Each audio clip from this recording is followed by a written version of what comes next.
Ele nasceu em uma família italiana tradicional de Campinas, São Paulo, e com apenas um par de aviões, chegou a ser a maior empresa aérea regional da América Latina. Senta, que lá vem história.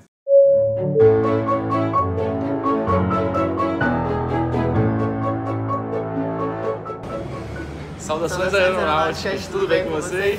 Tudo bem! Vocês já viram a novidade na lojinha? Temos agora luminárias com aviões que vocês podem escolher o que vocês mais gostam. Temos o Electra, o A380, o 777. Então corre lá na lojinha! Como tem sempre gente que perde as informações e me perguntam: o livro já está disponível no e-book? Já está disponível na Amazon. Entre em Amazon e compre. Ou se você já tem o aplicativo Kindle no seu celular, no iPad, no Android, onde for, basta buscar o livro Onde Morrem os Aviões, tá bom?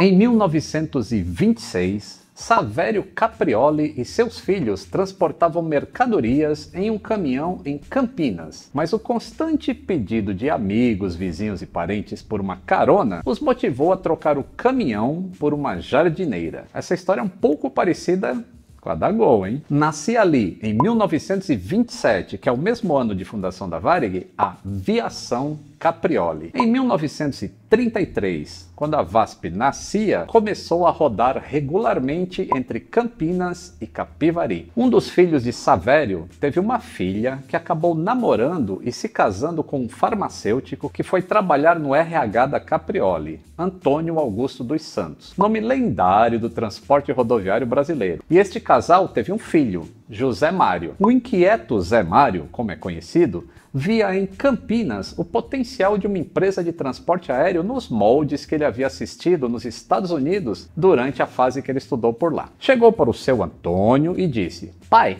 vamos abrir uma empresa aérea? Recebeu um não do tamanho de um monobloco Mercedes-Benz O371 da Aviação Caprioli. No entanto, persistiu e aos 25 anos suava e tremia ao assinar o contrato de compra dos 2 primeiros Embraer 120 Brasília. Nascia ali a TRIP, Transportes Regionais do Interior Paulista, que funcionava na garagem da Caprioli. Apesar do nome, a empresa não iniciou seus voos em Campinas, mas sim em Natal. Lá, em 19 de novembro de 1998, o comandante Jorge empurrava as manetes do Papatango Bravo, auxiliado pelo copiloto Medal, para decolar rumo a Fernando de Noronha. Somente um tempo depois, a empresa iniciou as operações a partir de Campinas. No primeiro slogan da empresa já havia um trocadilho. O slogan era: dentro deste Brasília existem vários bandeirantes. Esse trocadilho misturava aviões e a história do estado de São Paulo. O começo da Trip foi devagar, apesar da rápida expansão de assentos,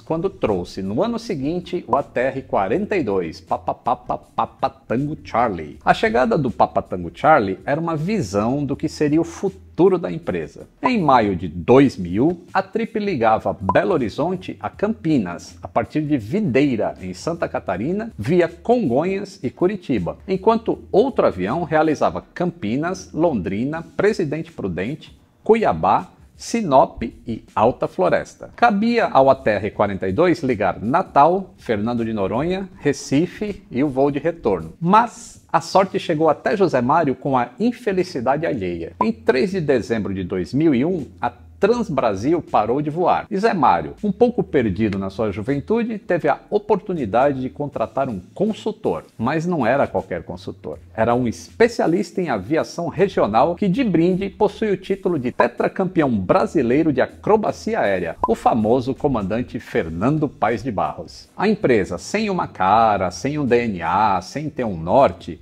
ganhou então peças chaves para o seu desenvolvimento. Paes de Barros na diretoria de operações, José Henrique Reis, o Kiko, com quem eu trabalhei na Transbrasil, era o diretor de manutenção, e a comissária Rafaela na chefia de comissárias e serviço de bordo, e Júnior na coordenação. Tudo mudaria a partir dali. A turma, que era oriunda da Transbrasil, era o legítimo pote de ouro no fim do arco-íris para a Trip. Em 2004, aproveitando que uma regional brasileira não pagou a compra de um avião, recebeu seu quarto ATR-42, o Papatango Delta, que hoje voa na MAP de Manaus como Mike Papa Oscar, e arrendou um velho ATR matriculado Papatango Eco. Com esse crescimento, a Trip abraçou uma oportunidade de ouro, as linhas da Rico, no Amazonas, dando um salto tremendo na sua atuação no mercado regional. A atuação na Amazônia envolvia desde Manaus até Humaitá, São Paulo de Olivença, São Gabriel da Cachoeira,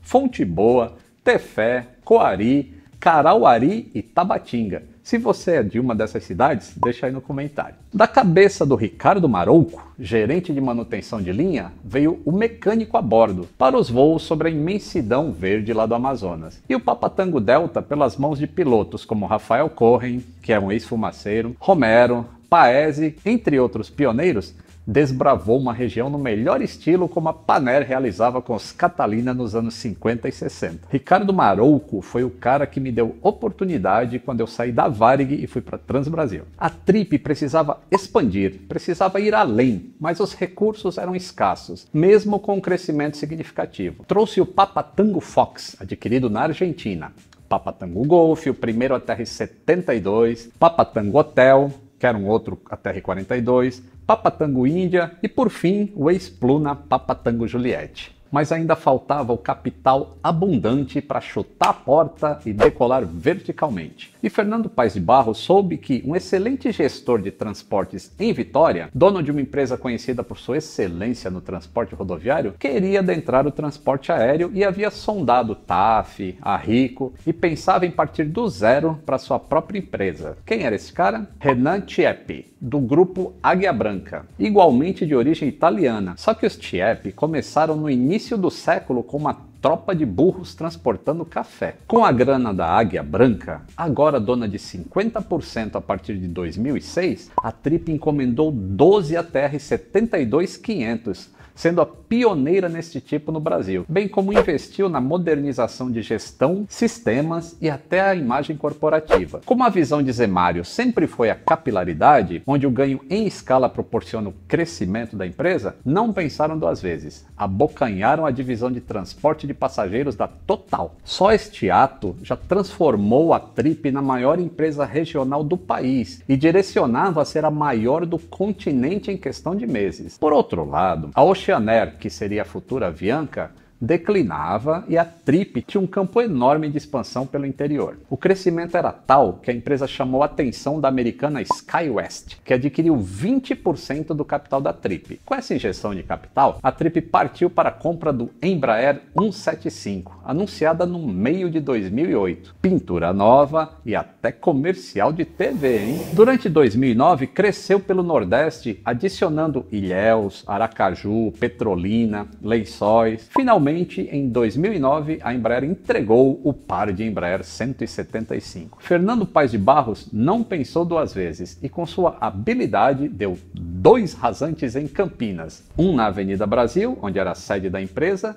e outro no Campo dos Amarais, onde ficava o hangar da Trip. Os jatos entraram logo em operação nas rotas Campinas, Manaus, via Curitiba, Londrina e Cuiabá. Campinas Porto Seguro, via Curitiba, Rio, Vitória. E Vitória-Cuiabá, via Confins e Goiânia. A partir de Cuiabá, a empresa logo botou seus reluzentes jatos para Ji-Paraná e Sinop, em Alta Floresta. E aí, com o 4º Embraer, chegou finalmente no seu berço, Fernando de Noronha, que era o famoso voo Trip 5430, Rio, Belo Horizonte, Maceió, Recife, Fernando de Noronha. A tática era simples. Para cada 175 que entrava, um ATR-72 expandia o mercado de um ATR-42. E aí o 42 passava a abrir novos mercados. A empresa não parava de crescer. Trouxe mais ATR-42 42-500 com motores mais potentes que os 42-300 e começaram a atuar no norte e em mercados mais nobres no sul e sudeste. A Trip crescia de uma forma contínua, se dando até ao luxo de vender os aviões mais antigos. O seu tamanho extrapolava a sede da Avenida Brasil e partiu para uma sede novinha, com direito a simulador de voo do ATR-72. E finalmente iniciou rotas pelo estado de São Paulo, honrando o nome. Chegou a Marília, Presidente Prudente, Araçatuba, Bauru, Ribeirão Preto, São José do Rio Preto e teve um hub consolidado em Confins, que era o centro de distribuição da malha aérea deles, seguido de Cuiabá. E aí o Embraer 190 chegou à frota com unidades de segunda mão, Papa Juliette Juliette, Papa Juliette Kilo, Papa Juliette Lima e mais outros zerinho do fabricante, que foi do Papa Juliette Mike em diante. Os seus números perante a ATR eram significativos, e quando a American Eagle lá parou de voar com a ATR, a Trip chegou ao status de maior operador do ATR 42-72 somados no mundo. Para isso, trouxe também a série 600, ATR 72-600, com a chegada do Tango Kilo India e Tango Kilo Juliette. Só que, assim como a aerodinâmica não falha, o Excel no financeiro também não falha. E a empresa mostrava que aquela expansão havia custado caro. Os números não eram muito bonitos aos olhos dos capriolis e dos chiepes. Uma reestruturação foi planejada. Alguns ATR seriam desativados, outros Embraer 175 devolvidos e os mercados seriam redesenhados. A Trip sofria com a eterna gangorra do preço do combustível, variação do dólar e um competidor com sotaque americano que resolveu enfrentá-la com a mesma arma, a TR-72. Esse competidor era a Azul. O time da Trip batalhava na execução da reestruturação quando um jornal divulgou uma nota amarga. A Azul tinha acabado de anunciar a compra da Trip nos próximos dias. O fato era surpresa para todo mundo que trabalhava nela. E assim, em 28 de maio de 2012, um comunicado assinado pelo Zé Mário e Renan chegava no e-mail dos funcionários. A maior empresa regional da América Latina, que havia desenhado as linhas no mapa do Brasil com seus pontos, iria se fundir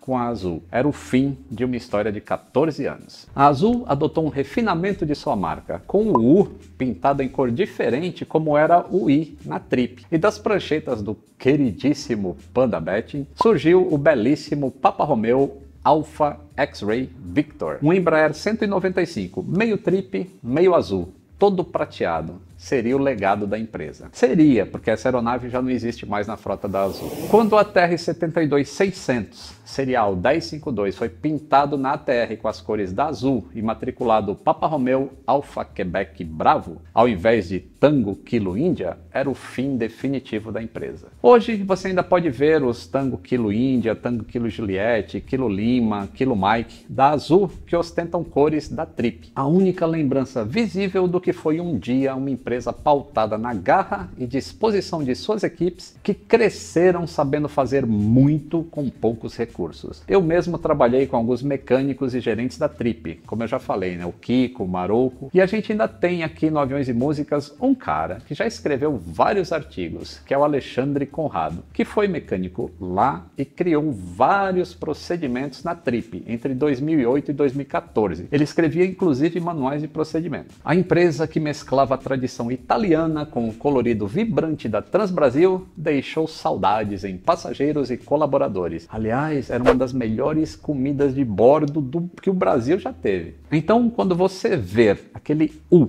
que é pintado na cor diferente no nome Azul, lembre-se de uma empresa que fez a história, a Trip Linhas Aéreas. Dentro daquele Brasília, de fato, existiam alguns bandeirantes. Gostaram da história? Então deixa o like aí, moçada, para ajudar o canal. Um grande abraço e até o próximo voo!